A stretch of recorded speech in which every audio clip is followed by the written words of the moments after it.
Ladies and gentlemen. Ay, pastila na lang jud aning tawhana ni. Ambot kung taga Earth ba ni o taga laing planeta. Di ba gipa-resign niya iyang mga gabinete? O di ba gipa-resign niya, skuan niya o gipapasa niya og resignation, di ba? Courtesy resignation. So, ang nahitabo day ato di ay di ba gipapasa niya courtesy resignation. So, example katong gabinete niya sa Department of Tourism, katong secretary niya sa Department of Tourism. So, dili na to siya resign na to siya sa pagka Department of Tourism. Pero ang nahitabo, gibalhin na siya og laing departamento na kumbaga ambot depende kung unsa na departamento, pero secretary gyapon siya. So, pero ang sa tourism lahi na pud na mga gabinete niya ang nagkupot, pero mao ra gyapon sila na mga gabinete. So, kumbaga gisapol ra tapos nagpa-courtesy resignation pa jud. Ambot nimo BBM, ambot nimo BBM. Tapos kaning mga loyalista, ay grabe, pumupakpak, grabe. Tanawa daw ninyo ang presidente ninyo kung sakto pa ba na yang giununa. Tanawa daw ninyo. Di ba? Nagpa-courtesy resignation, tapos pag ando, gibalhin na kamdeglaing posisyon, pero mo kam gyapon din mga gabinete. Pastila no, kaway klaro, ay ayon eh. Oh, about pod ani sa atong atong lahi na topic about pod sa aning gipangutana siya sa reporter na BBM na ay nagsulti mga katawhan, dagan ay mga katawhan na nagsulti na kung pwede ba daw mag-resign na lang ka sa imong pagka-presidente sa Pilipinas. Mo na gisulti sa reporter. So unsa may maisulti matubag nimo ani BBM, Mr. President, sa mga tao na gusto na ka na ipa-resign sa pagiging presidente sa Pilipinas. Naunya kay unsa may tubag sa presidente sa mga loyalista na si BBM na nitubag ramin taon og bakit ko gagawin yun.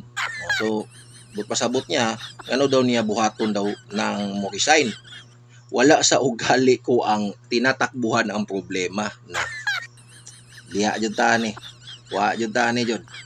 Wala daw sayang ugali, ang tinatakbuhan daw yung problema. Mr. President,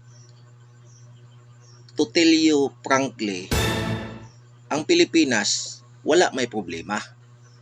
Walay problema ang Pilipinas, Mr. President. Ang problema lang sa Pilipinas, Mr. President, kay ikaw ang napresidente. So, 3 years naman ang nilabay, Mr. President. So, maluoy in taon ka. Ihatag na yung tawglain na. Ihatag na yung tawglain ng atong nasod in taon. Ihatag na yung tawg sa laing kamot na ay malasakit sa taong bayan, na ay malasakit po sa atong nasod.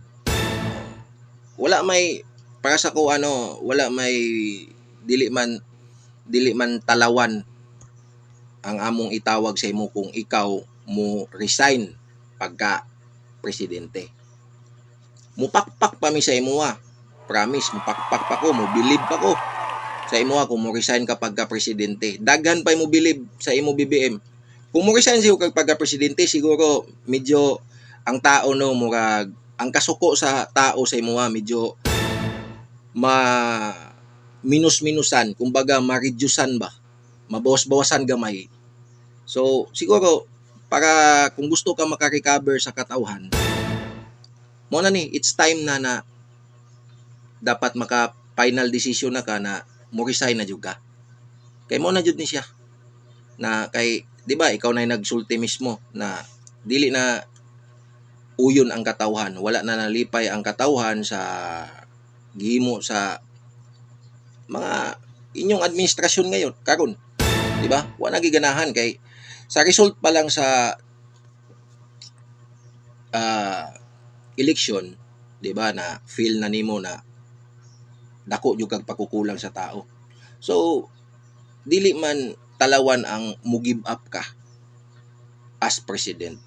Total, wala man jud problema jud ang Pilipinas. Walay problema ang Pilipinas. Ang problema sa Pilipinas, ang mag-manage sa Pilipinas. Karon, ikaw may nag-manage sa Pilipinas, ikaw may presidente, ikaw may leader. So, medyo diya ta nagka-problema, dili jud medyo dako jud kay atong problema diya. So, luoy kayo ang atong nasud ba og luoy kay mga tao na naa dinhi sa Pilipinas ug luoy pud ang sumusunod sa imo sa pagka-presidente. Kay tungod taas kayo ang recovery. Okay bali butang tato ang sunod na mo presidente si mo ha is tarong na jud. O butato tarong na jud na jud malasakit pagkaluoy kayo. Kulang ang 6 years. Ang abi nimo BBM ang musunod si mo ha kulang ang 6 years na serbisyo para maka-recover ang atong nasod. Isud kayo. Munang samtang wala pa ayaw na pabuta ang 6 years in town taas na kay na BBM.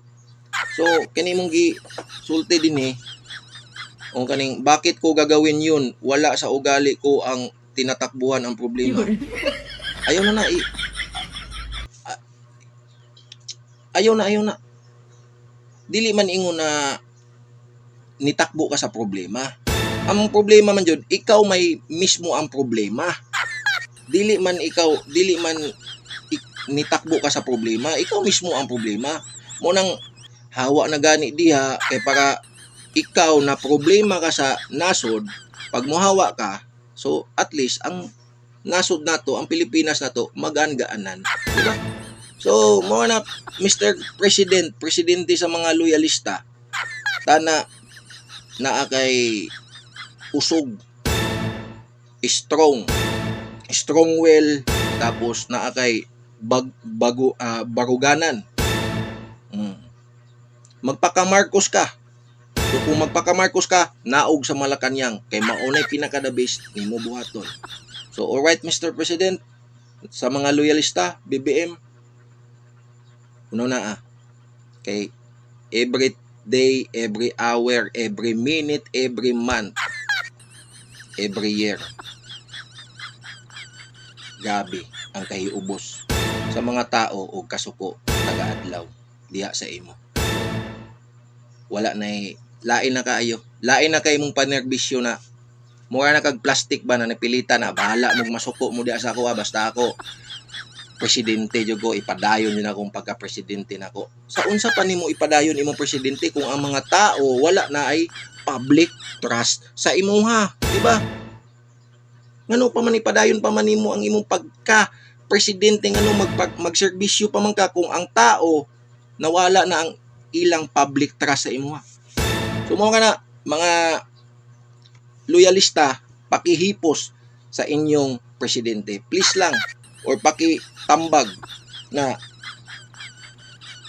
dili talawan ang pagnaog. Kundi